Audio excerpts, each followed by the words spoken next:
Sa puntong ito, makausap natin ang ating GMA Resident Political Analyst na si Professor Richard Heydarian. Good morning po, Professor. Magandang umaga po. Isa sa mga kapansin-pansin yung paglaladlad ng armadong grupong ito sumalaki sa marami. Nakita naman natin sa mga larawan. ISIS flag. Sa tingin nyo ba lumakas na yung puwersa ng teroristang grupong ito sa ating bansa o parang bahagi lang ito ng parang pagporma lang nila? Propaganda. Well, yung pangalan actually ng Mawete Group ay Islamic State of Lanao na at saka yung Butik Lanao del Sur talaga yun ang kanilang headquarters at saka area of strength. No? So, yun ang marketing strategy talaga nila at isa sila sa mga pinaka-explicit na grupo dito sa Pilipinas na hindi lang nag-pledge ng allegiance dyan sa ISIS, pero talagang pinipresent nila sa kanila sarili nila bilang mga representasyon ng ISIS. Kasi ang pagkakaiba yung mga ibang grupo katulad ng Bangsamoro Islamic Freedom Fighters or yung Abu Sayyaf, sila may mga identity na sila dati pa, kumbaga may pedigree na, di ba? Eh, itong mga to, baguhan pa lang, at saka yung mga Mawete brothers yung in charge. So talagang ginagamit nila yung ISIS flag bilang yung marketing strategy nila. So yung propaganda element, malakas. Kaya nga kagabi, yung Western Mindanao Command, nag-release sila ng statement na huwag niyong tulungan yung propaganda ng mga grupo na ito. Huwag kayong magpakalat ng mga news, mga memes, mga fake news na mukhang all over the place na sila, na sinakop nila yung kontrolado na nila. So, kontrolado yung situation. So, ngayon talaga mop-up operation yung ginagawa dito. As always, yung sinasabi ko dito, ang position dapat natin ay huwag tayo magpanic, pero huwag rin tayo complacent. In fact, 2015 pa lang, wino-warn ko yung dating administrasyon na huwag tayong dismissive dito sa issue ng ISIS. And nung panahon na yan, wala pang nagpa-pledge masyado eh. Okay. So, as I said, nasa stage 3 na tayo, kumbaga. Meron ng Pledge of Alliance, meron ng recognition, meron ng organisasyon, pero hanggang ngayon nakita natin failure pa rin sila pagdating sa pagsakop ng teritoryo at saka population. Pero, hindi naman yan na nag-preclude sa kanila na magkaroon ng attempts. At dapat, of course, ingat tayo kasi we never know, baka may coordinated plans across the country. So, hindi lang sa... Ito na yun. Hindi lang dyan. Paano natin dapat tignan ito? Kasi the government would always downplay it. Sinasabi ito, mga papansin lang to, mga gusto ng funding nito, ng mga grupong ito. But, ito nga sila, they pose a real threat. Ito nga, nagkaroon pa nga ng declaration ng martial law. So, may ISIS na nga ba talaga sa Pilipinas? May mga ISIS affiliate groups sa Pilipinas. I think medyo klaro naman yun eh. Hindi na nila ma-deny yun.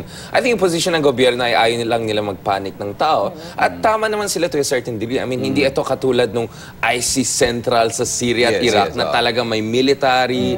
Alam mo yung talagang linya at linya ng tao, libo-libong tao. Wala pa naman sila doon.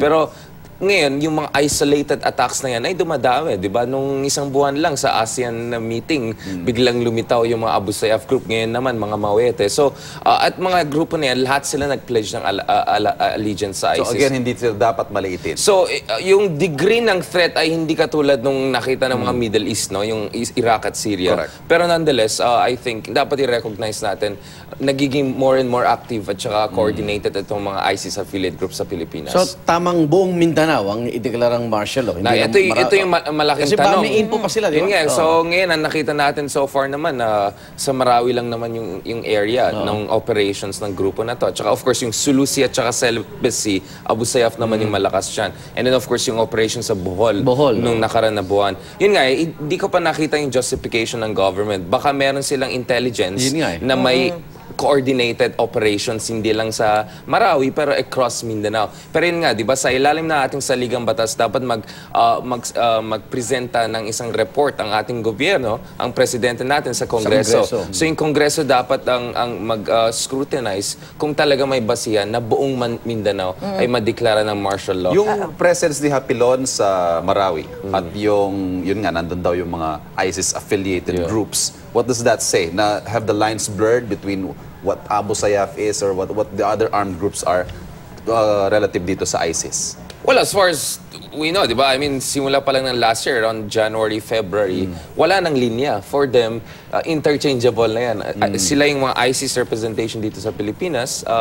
Pero at the same time, pinipreserve pa rin nung ibang grupo yung dati nilang identity. Kasi Abu Sayyaf, may sarili din sila identity. Yung Metro Manila ba, meron dapat ipag-alala dyan? O ano yung mga dapat gawin din mga paghahanda ng mga dito sa Metro Manila? Pwede well, I mean, katulad ng sinasabi ng kapulisan ang ating mga kaibigan sa kapulisan, dapat talaga kung may suspicious tayong makikita, mag-cooperate tayo. Vigilance. At please naman, huwag tayo mag-spread ng mga false information. Oo nga. Huwag tayong mag-contribute at huwag natin biruin ang issue na to. This the season of Malaking fake issue news. to. Kasi yun nga yung isang araw, binomba rin sa Manchester, di ba? Sa concert. So, I mean, generally, you could say na dapat generally ingat tayo pag medyo crowded area kasi natural target yan.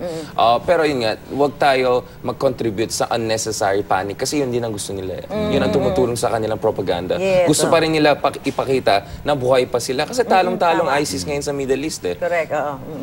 So wala na sanang, kaya social media, di ba? Yun ang nakakatakot eh. Dapat may tumulong paano makilala ano ang fake news sa hindi. Yes, oo. Yes. At hindi na maikalat pa. Kasi trabaho din natin, dapat tumulong nga eh. din tayo dyan, no? Kasi ang problema din kasi sa military. kayang gayahin yung ating mga news website. Yung website, oo. Pag When in tinignan- doubt, don't share. Yun na lang.